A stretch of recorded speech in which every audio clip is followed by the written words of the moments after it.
सोमवार की व्रत कथा। एक समय की बात है, किसी नगर में एक साहूकार रहता था।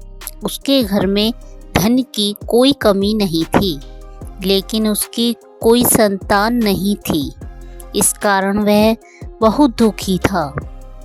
पुत्र प्राप्ति के लिए वह प्रत्येक सोमवार व्रत रखता था और पूरी श्रद्धा के साथ शिव मंदिर जाकर भगवान शिव और पार्वती जी की पूजा करता था। उसकी भक्ति देखकर एक दिन माँ पार्वती जी प्रसन्न हो गईं और भगवान शिव जी से उस साहूकार की मनोकामना पूर्ण करने का आग्रह किया।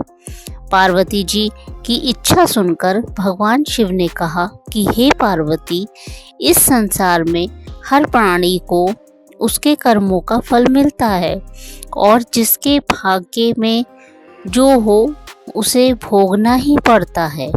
लेकिन पार्वती जी ने साहूकार की भक्ति का मान रखने के लिए उसकी मनोकामना पूर्ण करने की इच्छा जताई। माता पार्वती के आग्रह पर शिव जी ने साहूकार को पुत्र प्राप्ति का वरदान तो दिया, लेकिन साथ ही यह भी कहा कि उसके बालक की आयु केवल 12 वर्ष होगी। माता पार्वती और भगवान शिव जी की बातचीत को साहूकार सुन रहा था। उसे ना तो इस बात की खुशी थी और ना ही दुख। वह पहले की भांति शिव जी की पूजा करता रहा। कुछ समय के बाद साहूकार के घर एक पुत्र का जन्म हुआ। जब वह बालक 11 वर्ष का हुआ तो उसे पढ़ने के लिए काशी भेज दिया गया। साहूकार के पुत्र के मामा को बुलाकर उसे बहुत सारा धन दिया और कहा कि तुम इस बालक को काशी विद्या प्राप्ति के लिए ले जाओ और मार्ग में यज्ञ कराना। जहाँ भी यज्ञ कराओ वहाँ ब्राह्मणों को भोजन कराते और दक्षिणा देते हुए जाना। दोनों मामा भांजे इसी तरह यज्ञ कराते और ब्राह्मणों को दान दक्षिणा देते काशी की ओर चल पड़े।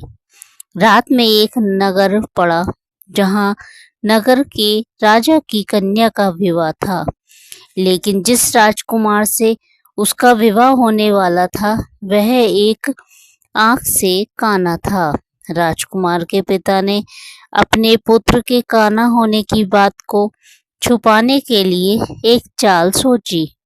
साहूकार के पुत्र को देखकर उसके मन में एक विचार आया। उसने सोचा, क्यों ना इस लड़के को दूल्हा बनाकर राजकुमारी से विवाह करा दूं। विवाह के बाद इसको धन देकर विदा कर दूंगा और राजकुमारी को अपने नगर ले जाऊंगा। लड़के को दूल्हे के वस्त्र पहनाकर राजकुमारी से विवाह कर दिया गया। लेकिन साहूकार का पुत्र ईमानदार था। उसे यह बात न्याय संगत नहीं लगी। उसने अवसर पाकर राजकुमारी की चुन्नी के पल्ले पर लिखा कि तुम्हारा विवाह तो मेरे साथ हुआ है, लेकिन जिस राजकुमार के संग तुम्हें भेजा जाएगा वह एक आंख से काना है। मैं तो काशी पढ़ने जा रहा हूँ। जब राजकुमारी ने चुन्नी पर लिखी बातें पढ़ी तो उसने अपने माता पिता को यह बात बताई। राजा ने पुत्री को विदा नहीं किया, जिससे बारात वापस चली गई। दूसरी ओर साहूकार का लड़का और उसका मामा काशी पहुंचे और वहां जाकर उन्होंने यज्ञ किया। जिस दिन लड़की की आयु 12 साल की हुई उसी दिन यज्ञ रखा गया। लड़के ने अपने मामा से कहा कि मेरी तबीयत कुछ ठीक नहीं है। मामा ने कहा कि तुम अंदर जाकर सो जाओ। शिव जी के वरदानुसार कुछ ही देर में उस बालक के प्राण निकल गए। मृत भांजे को देख उसके मामा ने विलाप शुरू किया। संयोगवश उसी समय शिव जी और माता पार्वती जी उधर से जा रहे थे। पार्वती जी ने भगवान से कहा, स्वामी, मुझे इसके रोने के स्वर, मुझे इसके रोने के स्वर सहन नहीं हो रहा है। आप इस व्यक्ति के कष्ट को अवश्य दूर करें। जब शिवजी मृत बालक के समीप गए तो वह बोले कि यह उसी साहूकार का पुत्र है जिसे मैंने 12 वर्ष की आयु का वरदान दिया।